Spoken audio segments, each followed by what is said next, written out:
요 설계대로라고 하는 말 앞에 가로가 이렇게 있어요.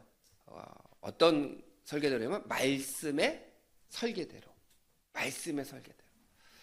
그래서 우리가 집을 지을 때 설계도를 잘 그리면, 계획을 잘 세우면 그 설계도대로 짓는 집은요, 굉장히 좋은 집이 됩니다. 그런 것처럼 우리가 믿음의 집을 지을 때 말씀이라고 하는 설계도대로 짓는 집이 제대로 된 집이에요. 그 제대로 된 집을 오늘 마태복음 7장 15절부터 27절 말씀을 통해서 우리들에게 하고 계시는데, 여기에는 해야 될 것과 하지 말아야 될 것을 말씀하고 있어요. 그래서 하지 말아야 될 것에 대한 말씀을 두 가지, 해야 될 것에 대한 말씀을 한 가지, 이렇게 세 가지를 드릴 터인데, 그 속에서 우리 성도님들이 결단하시고 또 은혜 받는 귀한 시간 되시기를 간절히 부탁드립니다. 그 첫 번째는 뭐냐면 하지 말아야 될 것인데, 그 첫 번째가 뭐냐면 표리부동한 모습을 갖지 말아야 된다. 표리부동한 모습. 우리가 신앙인으로 산다라고 하는 것은요, 온전한 열매를 맺고 어디에 있으나 신앙인답게 살아가는 자가 되셔야 되는 거예요. 오늘 우리 15절 말씀 다시 한번 봉독하도록 하겠습니다. 15절 말씀 시작.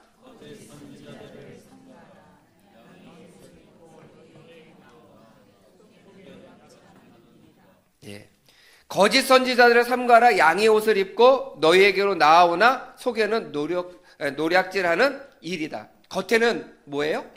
양이고요, 속에는 일이에요. 겉에는 참 친절한 것 같은데 속으로는 어때요? 분노를 품고 있고 원수를 갚으려고 하는 마음이 있다는 겁니다. 표리부동하는다라고 하는 이 사자성어를 제가 한자를 좀 보니까 겉표, 속리, 그러니까 겉표, 속리, 안입을 같을 동. 그러니까 겉과 속의 모습이 같지 않다, 그런 뜻이에요. 근데 신앙 안에서도요, 이 표리부동한 모습들이 참 많습니다.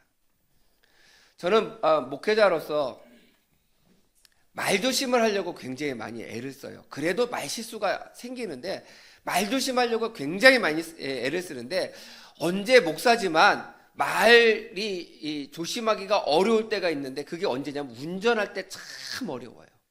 운전할 때. 그러니까 운전해 보신 분들은 아실 거예요. 나는 잘 가는데 누가 확 끼어들어요?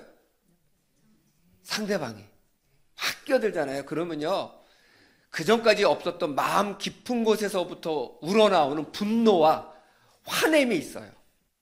근데 언제 분노와 화냄이 더 강해지냐면 혼자 있을 때.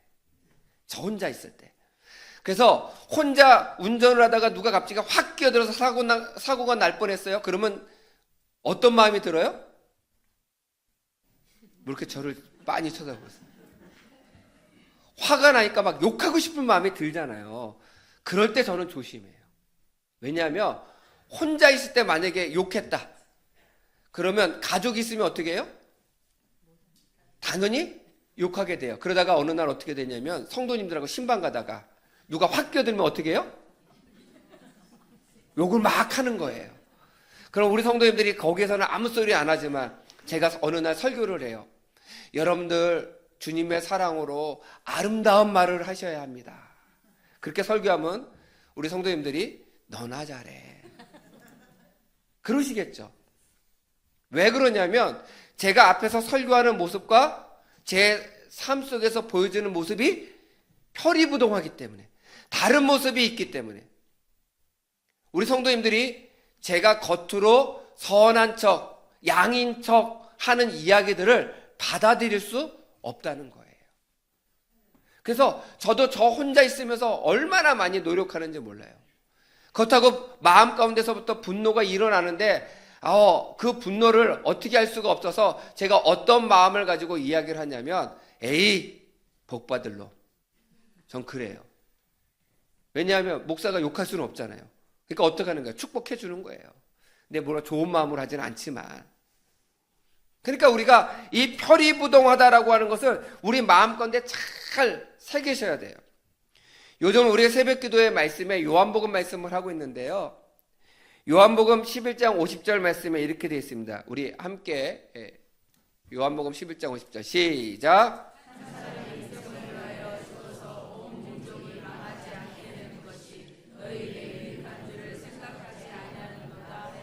예.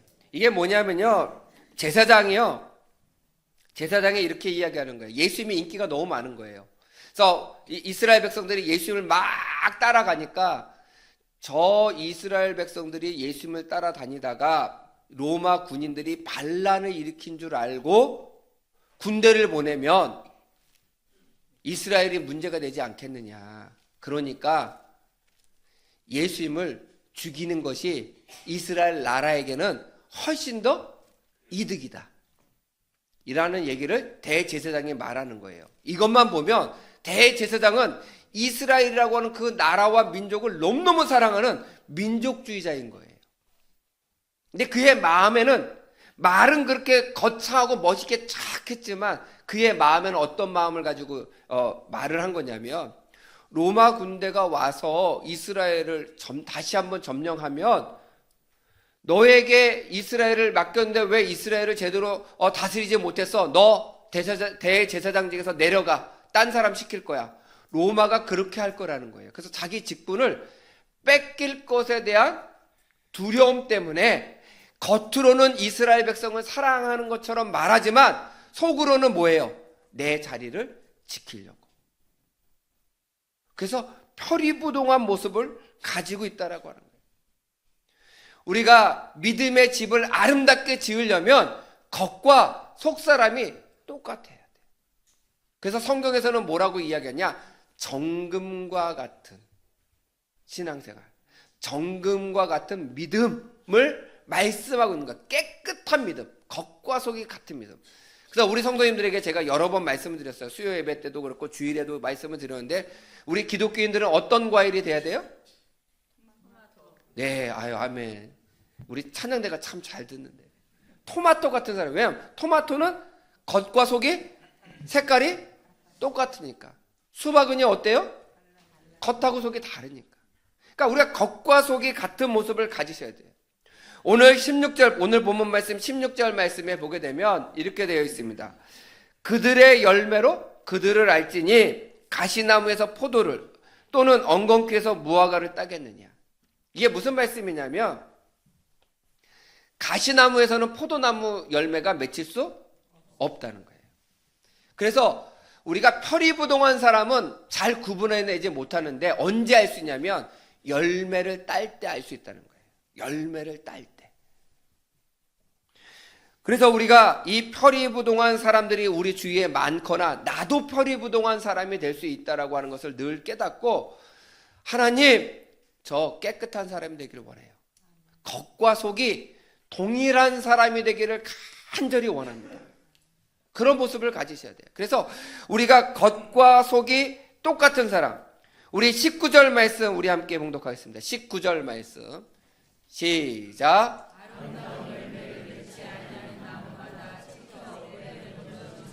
예, 겉으로는 양의 모습, 속으로는 이리의 모습을 갖고 있어요. 그러면 이 사람은 절대로 양의 열매를 거둘 수 없다는 거예요. 양의 열매를 맺힐 수 없다는 거예요. 그런데 하나님께서는 얼마나 무서운 얘기를 하냐면, 겉과 속이 다른 사람은 열매를 맺을 수 없는데 그 열매를 맺지 못하는 사람은 어떻게 해요?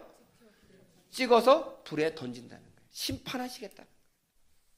그래서 우리가 믿음의 집을 잘 세우기 위해서 가장 먼저 해야 될 일은 겉과 속이 같은 사람, 교회에서만 선량한 사람이 아니라 직장 안에서도 믿음으로써 선량한 사람, 믿음의 아름다운 모습을, 열매를 맺히는 사람이 되시기를 간절히 부탁을 드립니다.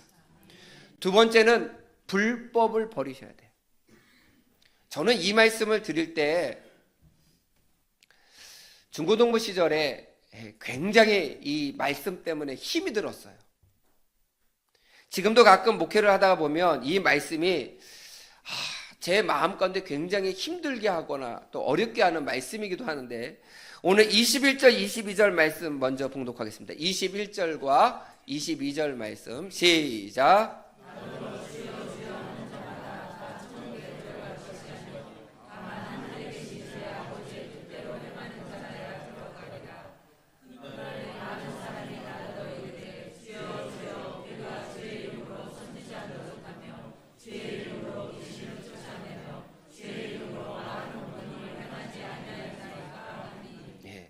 지금 이렇게 이야기하는 거예요. 나중에 주님의 심판대 앞에 서가지고, 주님, 제가 주님의 이름으로요 선지자 노릇도 하고요, 제가 목사 노릇도 하고요, 장로 노릇도 하고요, 권사 노릇도 했어요. 근데 얼마나 잘했냐면 주님의 이름으로 귀신도 쫓아내고, 주님의 이름으로 병도 고치고, 기적도 행하고, 그 모든 일을 다 했어요. 그러니까 주님 저 잘했죠? 그랬더니 23절에 아주 무서운 말씀을 하세요. 우리 23절 말씀 함께 봉독하겠습니다. 시작.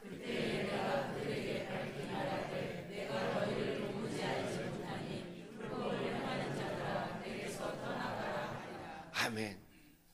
저는 이 23절 말씀이 너무 힘들게 와닿았어요. 제가 교회에서 열심히 신앙생활했어요.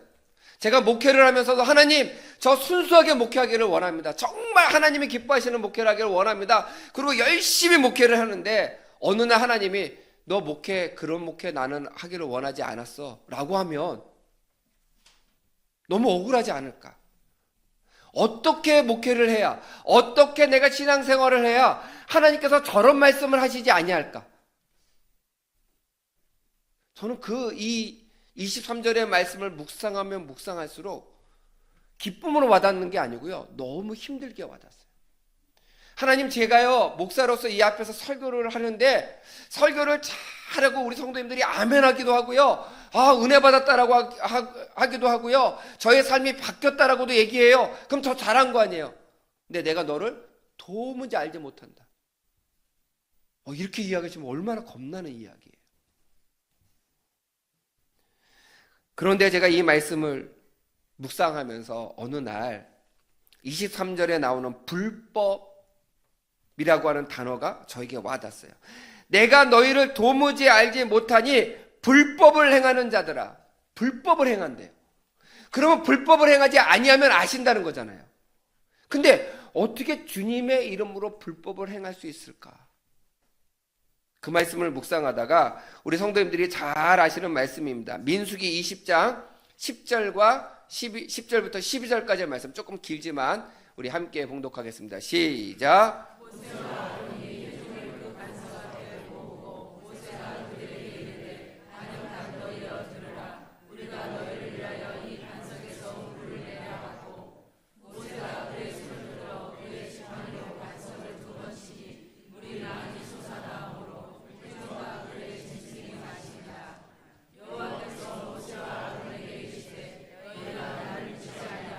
이스라엘 자손의 목전에서 내 거룩함을 내지 아니하고로 너희는 이 회중을 내가 그들에게 준 땅으로 인도하여 드리지 못하리라 하시니라. 아멘. 이 말씀이 무슨 말씀이냐면 이스라엘 백성이 목말라요 그랬어요. 광야에서 물이 나올 곳이 없어요. 근데 하나님께서 모세와 아론에게 명령하셨어요. 내가 바위를 쳐라, 반석을 쳐라, 그러면 내가 너에게 물을 주리라. 이 말씀을 하나님께서 모세와 아론에게 한 거예요. 근데 이스라엘 백성이 하도 불만불평을 하니까 모세의 마음에 분노가 있었어요. 화가 있었어요. 그래서 오늘 말씀에 뭐라고 했냐면 모세와 아론이 바위 앞에 사람들을 다 모아놓고 뭐라고 이야기하냐면 우리가 너희를 위하여 이 반석에서 물을 주겠다. 그래서 우리는 누구냐면 모세와 아론인 거예요. 그 다음에 모세가 지팡이로 반석을 쳤어요. 바위를 친 거죠. 바위를 쳤는데 성경에는 지팡이를 2번 쳤다고 나와요. 그 다음에 나오는 말씀이 갑자기 물이 나왔습니다. 바위가 깨지면서 거기서 물이 나와서 이스라엘 백성이 넉넉히 마실 만한 물들이 펄펄펄펄 나와가지고 다 마셨는데 하나님께서 갑자기 그 다음에 나타나셔서 하는 이야기가 아주 무시무시한 말씀을 하셨습니다. 그게 아까 13절 말씀이에요. 우리 13절 말씀 좀 보여주세요. 이 13절 말씀을 우리가 잘 보셔야 되는데 왜 이 13절 말씀이 중요하냐면 하나님께서 뭐라고 이야기하냐면 너희가 내 말을 듣지 아니했다는 거예요. 나를 거룩히 여기지도 않았다는 거예요. 그 말씀이 어떤 의미를 가지고 있느냐? 우리가 이 13절 말씀에 너희가 선지자 노릇을 했지만 바위를 2번 쳤다라고 하는 것은요, 하나님의 능력을 제대로 믿지 않았다. 1번 쳐도 되는데 2번 쳤다는 거예요. 그리고 2번째는 하나님께서 책망하신 게 뭐냐면, 너희가 이것을 통해서 하나님의 영광을 나타내야 되는데 누구의 영광을 나타냈어요? 자기의 영광을. 그래서 제가 이 민수기 말씀을 통해서 깨달으면서, 내 신앙에 과정 가운데 불법을 행하지 말아야 되겠구나. 하나님은 결과만 보시는 하나님이 아니라 과정도 보시는 하나님이시구나. 제가 그걸 깨달았어요. 제가 그 사실을 깨닫지 못했을 때는요, 저는 운동을 했어요. 중학교 때까지 운동을 했던 사람입니다. 운동을 했기 때문에 승부욕이요, 우리 성도 여러분들 제가 대단해요. 지금 제가 은혜 받고 많이 달라진 거예요. 지금은 저도 허허 웃고 그냥 즐겁게 하지만, 전에는 운동하다가 지잖아요. 밤에 잠이 안 왔어요. 막 잘 수가 없는 거예요. 분노가 터져가지고요. 어떻게 해서든지 그 사람을 다음번에는 만나면 이겨야 되는 그런 성격을 가지고 있었어요. 근데 그런 마음 가지고요, 제가 교육전도사 시절에 사역을 했어요. 정말. 그래서 제가 교회마다 가서 교육전도사를 할 때마다 어떤 마음을 가졌냐면, 내가 이 교회 교육전도사들 중에서 제일 잘한다, 제일 좋은 결과를 만들었다, 이 소리를 듣고 싶은 거예요. 그래서 여름 행사를 하잖아요. 그러면 얼마나 열심히 준비했는지 몰라요. 집에도요, 거의 들어가지 않았어요. 그냥 교회에서 밤새는 일도 참 많았고요. 그래서 제가 일부 예배 때도 말씀을 드렸었는데요, 교사들을요 진짜 많이 괴롭혔어요. 왜냐하면 교사들을 들들들들 볶아야 아이들에게 혜택이 가거든요. 그래가지고 수련회를 가서 여름 행사를 하거나 겨울에 겨울 수련회를 하고 나면요, 수련회 끝나고요, 반응이요 얼마나 좋은지 몰라요. 너무너무 좋았다고 그러고요, 이런 수련회 처음 했다고 그러고요, 아이디어가 참 좋았다고 막 얘기를 해요. 근데 그 다음부터 교사들이 다 그만둬요. 그래서 왜 그만두냐고 했더니 힘들어서 못하겠다는 거예요. 저는 과정이 중요한 게 아니라 뭐가 중요했냐면 결과가 중요했어요. 그래서 사역을 할 때도 결과 중심으로 했어요. 좋은 결과가 나오면 교사들과 저와의 관계가 깨져도 관계없었어요. 왜냐면 좋은 결과가 나오면 되지. 그런데 제가 성경의 말씀을 보면서 민수기에 나오는 말씀을 보고 불법이라고 하는 말씀을, 오늘 본문에 나오는 불법이라고 하는 말씀을 보면서 느꼈던 것은, 불법은 말씀대로 하지 않는 모든 것을 불법이라고 하는 거예요. 성경에서는 말씀대로 하지 않는 모든 것. 그러면 저와 교사들과의 관계도 어떤 관계가 되어야 돼요? 사랑의 관계가 되어야 되는데, 저는 교사들을 부려먹는 관계로 생각하고 일을 시켰던 거예요. 그러니까 성과는 좋은 결과는 나왔지만 과정 중에 불법을 행하니까 어떤 일이 생겼냐, 그 다음부터 교사들이 다 그만둬 버리는 거예요. 그래서 저의 일은 점점 늘어나는 거예요. 그러다가 이 말씀을 묵상하고 또 제가 신앙생활하는 가운데 하나님께서 어떤 계기를 주셔서 제가 큰 은혜를 받게 됐어요. 그러고 나서 하나님은 나와의 관계를 중요하시는 하나님이시기도 하지만 나와 다른 사람들과의 관계도 중요하게 생각하시는 분이시다 라고 하는 사실을 제가 깨닫게 됐어요. 그래서 그때부터 하나님은 과정도 하나님의 말씀대로, 결과도 하나님의 말씀대로 행하는 모습을 가져야 되겠구나. 이게 바로 뭐예요? 불법을 행하지 않는 모습이에요. 저는 우리 성도 여러분들이 신앙생활 하면서요, 불법의 모습을 버리시기를 간절히 부탁드립니다. 불법의 모습을 버리셔야 돼요. 그래서 과정도 기도하면서, 말씀을 읽으면서 하나님께서 나에게 어떤 은혜를 주시는지를 분명히 알고 과정에 충실하면요, 결과는요 당연히 하나님 뜻대로 이루어지게 되어 있는 거예요. 그래서 우리가 믿음의 아름다운 집을 지으려면 집을 짓는 과정도 어떻게 돼야 돼요? 말씀대로, 성경의 말씀대로 과정을 잘 지으셔야지만 그 믿음의 집을 잘 지을 수 있다. 그래서 우리가 첫 번째 아까 말씀드린 것처럼 표리부동한 모습을 버리셔야 되고요. 두 번째는 불법적인 과정을 버릴 때에 하나님께서 그 집을, 믿음의 집을 든든하게 세워주실 줄 믿습니다. 마지막으로는요, 말씀대로 지으시길 바라요. 믿음의 집을 말씀대로 지으시길 바라요. 우리 옆에 있는 분들하고 서로 말씀을 나누도록 하겠습니다. 우리 말씀대로 믿음의 집을 지으십시다. 시작.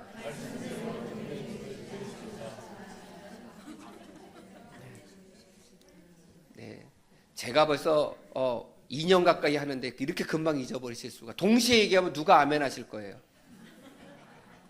한쪽이 하시면 아멘 하시고, 아이 권사님도 말씀에 이렇게 하셔야죠. 다시 한번 시작.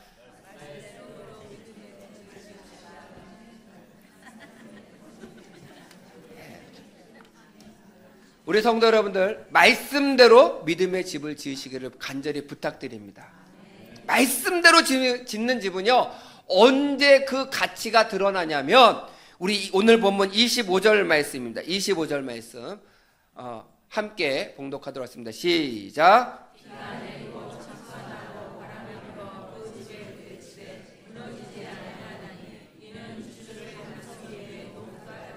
아멘. 내 신앙에 어려움이 딱 생겼을 때 말씀으로 믿음의 집을 잘 지은 사람은 흔들림이 없는 거예요. 창수가 나고 바람이 불어도 무너지지 않는데요. 평상시에는요, 저 사람이 믿음이 있는 사람인지 없는 사람인지 구별할 수가 없어요. 근데 언제 알아요? 어려움이 생기면. 요즘 인공지능 얘기 많이 들으시죠? AI. 여러분들 휴대폰에도 AI가 들어가 있습니다. 가끔 깜짝깜짝 놀랄 때가 있어요. 저도 어떤 아이디어를 얻을 때 AI를 이렇게 쳐서 검색을 하거나 명령어를 하기도 하거든요. 근데 미국에 있는 어떤 목사님이신 것 같아요. 목사님이 AI에게 물어봤대요. 너가 만약에 사탄이라고 한다면 어떻게 하면 기독교인들의 신앙을 무너뜨릴 수 있을까? 한번 답변을 해봐. 그렇게 했더니 답변을 잘하더래요. 그 답변에 제가 3가지만 가지고 왔어요. 첫째, 기독교인들을 무너뜨리기 위한 사단의 첫 번째 계략은 뭐냐면, 이 세상에서 너무 바쁘도록 만들어가지고 성경을 읽지 못하도록 만든다. 우리 성도 여러분 바빠요? 안 바빠요? 바쁘죠. 예, 그게 다 사단의 계략인 거예요. 제가 요번에 우리 성경 방탈출하면서 놀란 게 뭔지 아세요? 일하시면서도요, 얼마나 열심히 하시는지 몰라요. 제가 깜짝 놀라요. 아, 이분은 시간이 없을 텐데 어떻게 이렇게 읽어오시지? 어떤 분은 새벽 2시까지 읽으셨다고 그러고요. 아침 일찍 일어나서 읽으시는 분도 계시고요. 그냥 틈이 되는 대로 열심히 읽으셔서 그 말씀을 올리시는 그 모습을 보면 그 올라오는 그 자체가 얼마나 은혜가 되는지 몰라요.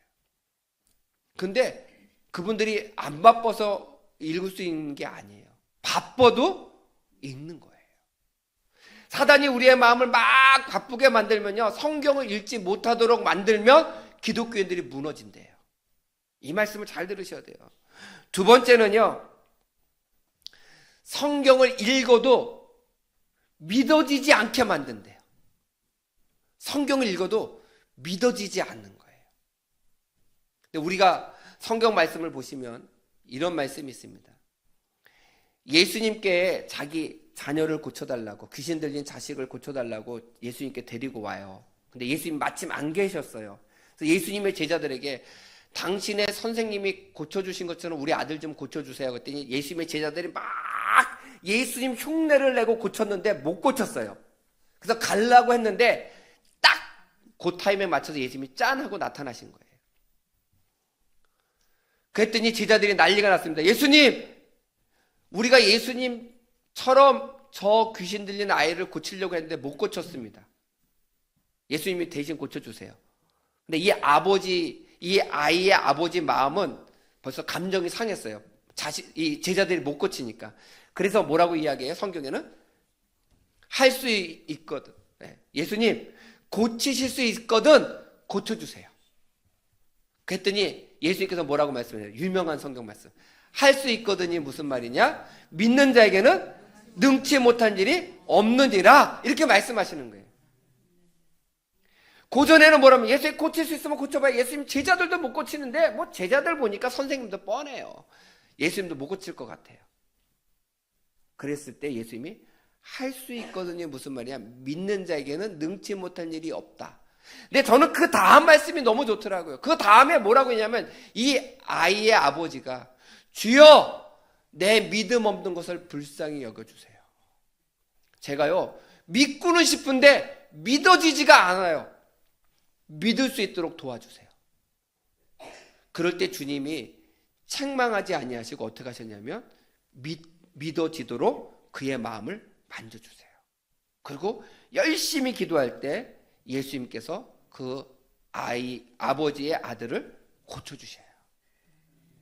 우리가 성경의 말씀을 읽다가 아니면 신앙생활 하다가 하나님의 말씀에 믿어지지 않는 마음이 들려고 할 때들이 있어요.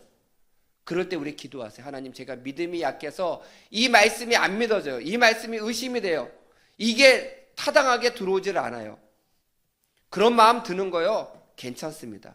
그런데 하나님 아버지 앞에 솔직하게 얘기하세요. 제 믿음이 약해요. 제 믿음이 없어요. 사단이 그 마음을 주는 거예요. 믿어지지 못하도록 하려고. 세 번째는요, 어떤 사단이 우리에게 계략을 쓰느냐? 저는 이게 참 무서운 계략이라고 생각하는데요. 성경을 읽어도 감동이 없게 만든다. 야, 이게 얼마나 무서운 얘기예요. 성경을 읽는데 감동이 없어요. 감동이 없으면요, 계속 읽기가 어려워요. 저도 신앙생활하면서 그럴 때가 많이 있습니다. 어떤 때는 기도를 하는데 하나님께서 은혜를 주실 때가 있어요. 막 기도를 하는데 하나님 막 은혜 줘서 신나게 기도하고 막 열심히 찬양하고 기도하다가 집으로 돌아갈 때는요 너무 좋아가지고 주와 같이 길 가는 것 즐거운 일 아닌가 막 찬양하면서 집으로 돌아갈 때가 있어요. 막 공중에 나는 것처럼 마음이 가볍고 몸도 가볍고 막 이 성령의 은혜가 충만해서 집으로 돌아갈 때도 있어요. 근데 1년을 따져봤을 때 며칠 되지 않아요. 대부분의 날은 어때요? 기도를 해도 응답이 없는 것 같고 내 기도를 정말 들으시나 안 들으시나 하는 것 같고 감동이 별로 없을 때가 감동이 있을 때보다 감동 없을 때가 훨씬 더 많아요. 어떨 때는 감동이 없는 정도로 끝나는 게 아니고요. 하나님이 정말 내 기도를 들으시나? 하나님이 세상에 계시나? 라고 하는 그런 불만과 불평의 마음이 생길 때도 있어요. 그런데 제가 신앙생활을 하면서 경험한 바로는 그때가 은혜 받을 때예요. 그때가. 그럼에도 불구하고 하나님, 내가 지금 내 마음이 너무너무 힘든데 하나님 말씀대로 살기를 원해요. 계속 기도하기를 원해요. 계속 말씀 읽기를 원합니다. 라고 결단하고 기도하잖아요. 결단하고 신앙생활 하시잖아요. 그러면 그 가운데 하나님이 은혜를 주시는 거예요. 우리 이렇게 생각해 보세요. 사단이 우리가 은혜 받을 때를 알까요? 모를까요? 귀신같이 알아요. 진짜 귀신같이 알아요. 그러면 하나님의 은혜를 주시려고 하는 그때, 우리가 하나님으로부터 은혜를 받으려고 하는 그때 사단은 우리가 은혜 받지 못하도록 만들기 위해서 은혜 받을 자리에 가지 못하게 하고요. 은혜 받을 시간에 기도하지 못하게 하고요. 은혜 받을 시간에 하나님의 말씀을 읽지 못하도록 만들어요. 그래서 이겨내셔야 돼요. 하나님 오늘은 기도하기 정말 싫어요. 오늘은 교회 가서 기도하기 싫어요. 오늘은요 예배 드리기 정말 싫어요. 그럴 때 우리 무슨 생각하셔야 돼요? 은혜 받을 때가 됐구나. 사단이 나를 은혜 받지 못하도록 만드는 거구나. 그런 마음을 가지고, 저는 그런 말을 별로 좋아하진 않지만 우리 성도님들이 이 말씀을 좀, 단어는 신앙적으로 좀 생각하셨으면 좋겠어요. 버티고 견디세요. 버티고 견디면요, 은혜 받을 날이 옵니다. 그런데 사단은 자꾸 버티지 못하도록, 견디지 못하도록 만드는 거예요. 말씀대로 살아보세요. 말씀대로 살면 결국 말씀에 의해서, 말씀의 설계도대로 지어지는 믿음의 집은 바람이 불고 창수가 나고 바람이 불 때에 무너지지 않습니다. 내 신앙은요, 언제 그 가치가 드러나느냐? 내 삶 가운데 어려움이 생겼을 때. 저는 우리 성도님들이 그 어려움이 생겼을 때 하나님 나와 함께하여 주심을 믿습니다. 이 어려움 가운데 나를 든든하게 세워주실 것을 믿습니다. 그런 믿음을 가지고 든든하게 버티시고 견디시는 성도가 되시기를 간절히 부탁드립니다. 그래서 여러분들의 믿음의 집들이 말씀이라고 하는 설계도대로 잘 지으셔서 표리부동한 것들을 버리고요, 그런 것들은요 제대로 된 건축자재가 아닌 거예요. 믿음의 건축자재가 아닌 거예요. 두 번째는 불법을 행하는 일들을 과정 중에 말씀대로, 결과도 말씀대로 행하셔서 말씀의 설계도대로 여러분들의 믿음의 삶을, 믿음의 집을 잘 세우시면 어떠한 어려움 가운데서도 든든히 견디는, 또 주님으로부터 칭찬받는 믿음의 집을 갖게 되실 줄 믿습니다. 그런 우리 새샘의 성도가 되시기를 주님의 이름으로 간절히 축원드립니다.